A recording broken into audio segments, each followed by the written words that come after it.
somebody who went to film school and did film theory, and was taught by Al Reese and Steve Lippman and Nikki Hamlin and a few other people at Maidstone. So I'm going to give you my reaction to the BFI's poll critics to find the best movies ever, the results of their 2022 poll. I don't like the way they do it backwards, as if it's supposed to be a surprise. Why don't they just do 1 to 13? And why is it 13? I thought it was 10. Oh, okay. Well, anyway, Les règles du jeu, the rules of the game. Why they've given it the English title and not put the translation in brackets is pretty bloody odd, since it's a second language. Anyway, Les règles du jeu. Can't remember much about it. I've seen it. It's on my list of something I've seen a long time ago. Don't know anything about it. Can't remember. However, what I will say is that if I were to put a French film on the list, it would not be that. It would be Jean de Florette, Manon de Source, as a pair. Yeah, I think so.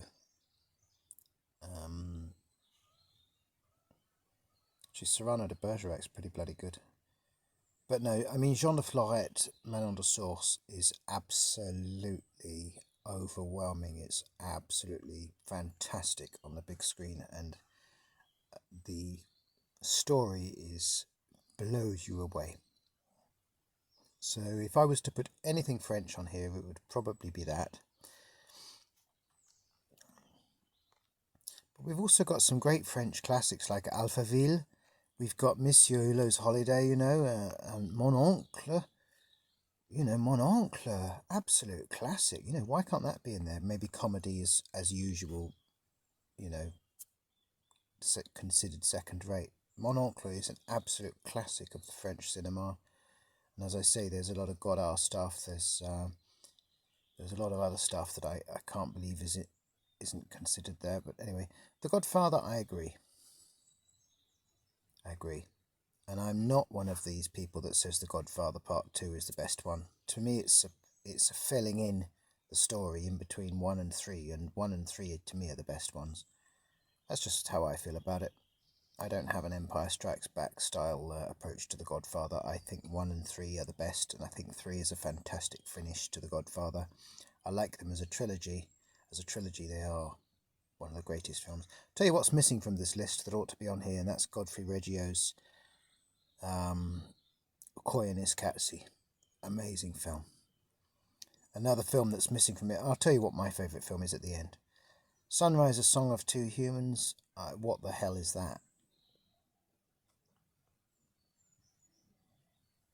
They haven't even said who it's directed by. Oh, Murnau. Oh, Murnau, okay, so Murnau's a very famous director. I think Murnau did Trip to the Moon and stuff. Anyway, so I haven't seen it, but yeah, maybe. Singing in the Rain. Nah, I watched it and I couldn't get into it. So we're not going to have that. I'm not going to have that. If I was to put a musical in there, I would put The Sound of Music in there, probably. Because the story is so moving.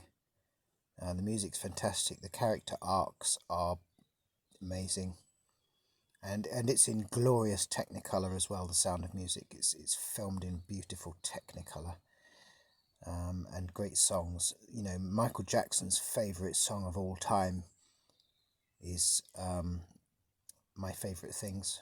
That's from The Sound of Music, right? I quite enjoyed the modern version of Les Miserables as well, actually. But yeah, I'd probably put The Sound of Music in if I had to put a musical in. I don't know if I would put a musical in. Man with a Movie Camera. Well, it's a classic, Vertov's classic. Of course, it's a very important film, but I wouldn't say it's one of the best films of all time. If I was going to put something from that sort of era, I might have chosen something a bit later. But if I had to put an experimental film in there, I might choose Meshes of the Afternoon by Maya Deren. One of the first films we were shown at film school. Or I might choose Un Chien Andalou, which has an incredibly moving finish to it. I've got Mulholland Drive here.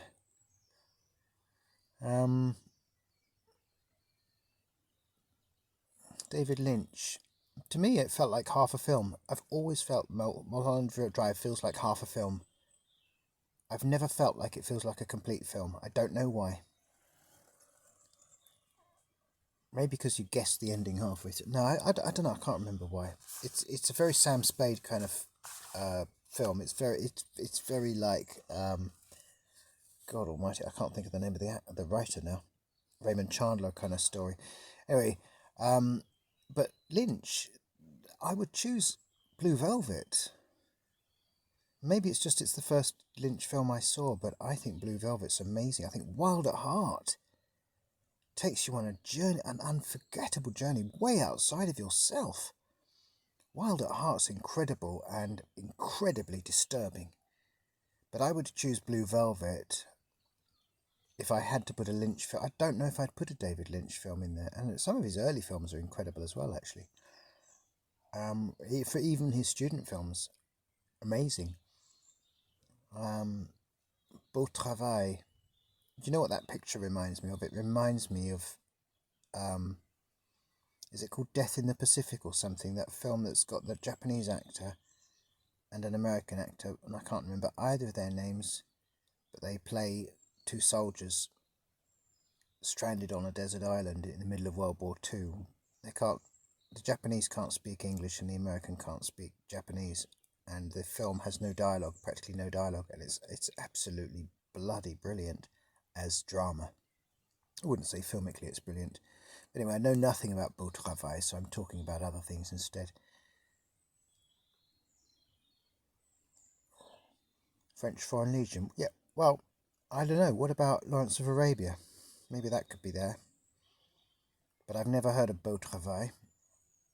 2001, yes, yeah, it's a pretty extraordinary film, and I have to say that the special effects are absolutely mind-blowing for when it was made. As a story, I've always favoured Tarkovsky's Solaris, which kind of came out similar time. I felt that went a bit deeper into what it means to be a created life form like a computer, but not to somehow be real, and does it have a soul, and can it feel? But I will say this, 2001 has had a bigger impact than Tarkovsky's Solaris. I just didn't find it quite as under the skin. I thought Solaris got more under my skin. But 2001 has so much rewatch value because it's pristine. It's absolutely awesome, and especially at the end. And I love the ending. And I'm such a big Arthur C. Clarke fan anyway. So that one, yes. That one, yes. That one and The Godfather. I think we've got two that I agree with so far. In the Mood for Love, I don't know what the hell that is.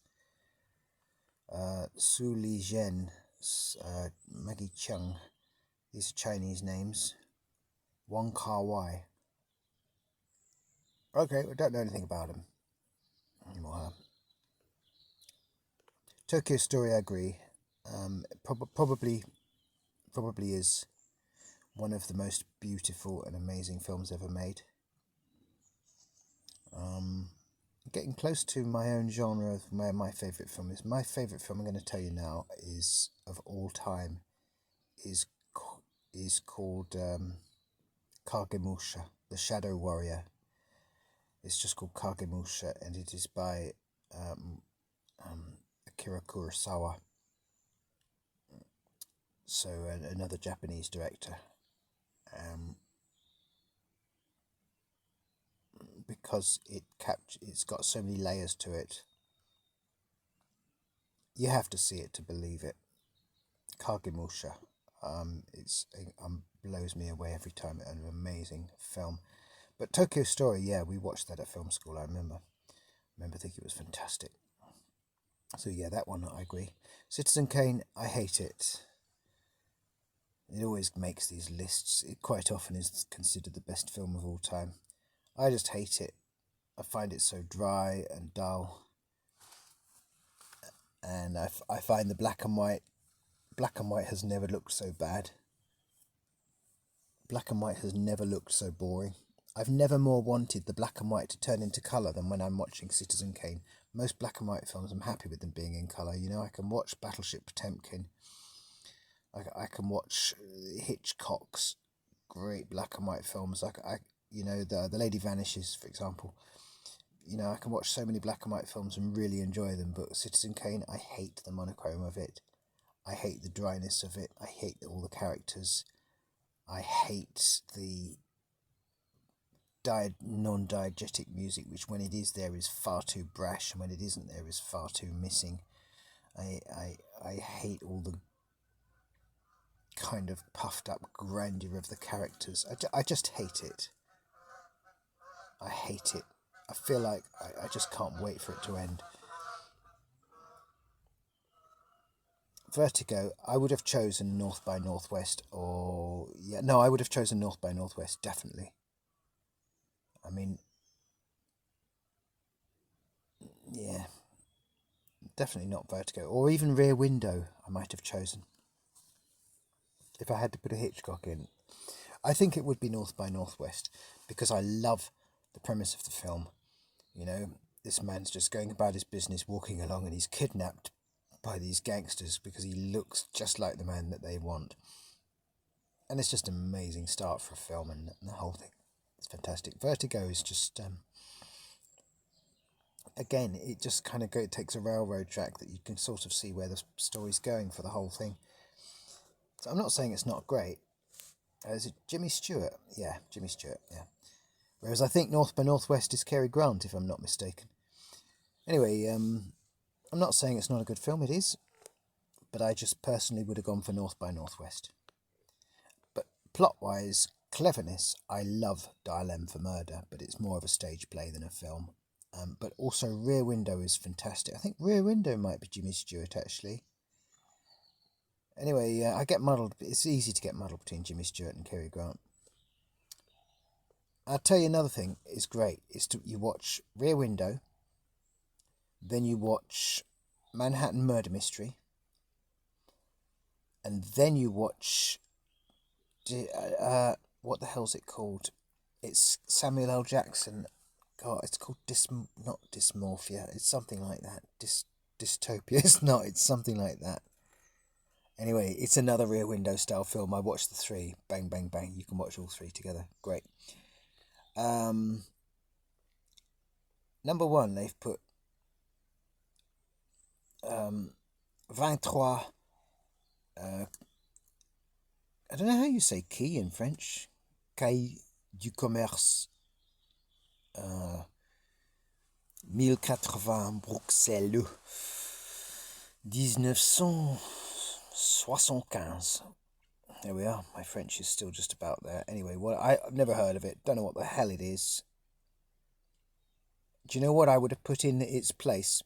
Just because the title reminds me of the title of another film, and that is this incredible Romanian film, and it's called something like... I can't remember what it's called, but it's called something like 3 months, 2 weeks, 5 days. Anyway, it's about a girl who's pregnant, but she doesn't want anyone to know, and I'm not going to reveal any more than that. Romanian film about a girl who wants to get an abortion. Put that into Google and you will find a really hard-hitting film. Very little camera movement, very little people movement. It's all pretty much in one room, but boy is it hard.